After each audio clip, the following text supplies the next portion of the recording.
Lalo pang lumala ang traffic sa mga pangunahing kalsada habang papalapit ang Pasko. Lalo ngayong marami na ang abala sa Christmas shopping.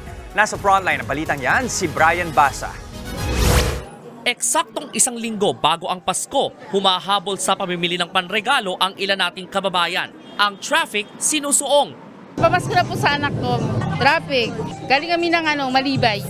Mayroon kasi traffic naman kahit naman traffic lagi. Minsan wala, minsan mayroon. Sobrang stress, siyempre mainit, tapos pabago-bago yung panahon natin. Ngayon lang tayo naging free sa sa Christmas Habang papalapit ang Pasko, pahaba rin ng pahaba ang trapiko. Ang iba naman dumarayo pa sa ibang lugar para lang makamura, gaya sa Christmas Tiangge sa Taytay Rizal. Kayo ang mananawa sa mahigit 5,000 tindahang pagpipilian. Nadatna ng News 5 dito si Eileen Ocampo. Sulit na sulit daw ang budget niyang 1,000 piso.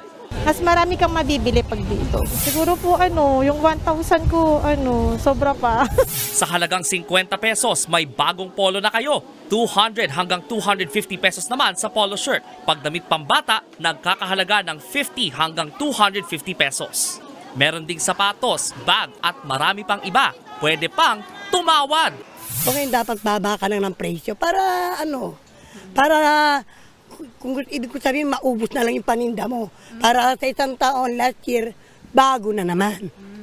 Diba? Paksak na. Kaya papuntay mo sila rito sa Maisol. Kung may mga naghahabol ng pamimili, meron namang mga biyahe na pauwi sa kanilang mga probinsya para doon magpasko.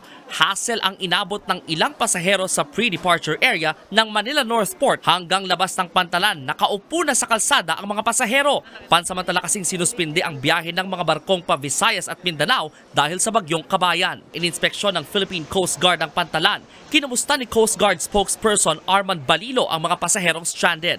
Tinataya ng PCG na halos 6,000 pasahero ang stranded sa buong bansa. Kabilang dyan si Rosalita. Umaasa siyang makakauwi ng Sultan Kudarat at makita ang ina. Excited din kasi ako makauwi Kasi sa 2 taon ko na sa ibang bansa, ngayon na naman din ako babalik ng Pilipinas. Naka-heightened alert ang Coast Guard sa gitna ng masamang panahon. Naibalik na rin sa normal ang biyahe sa Manila North Port.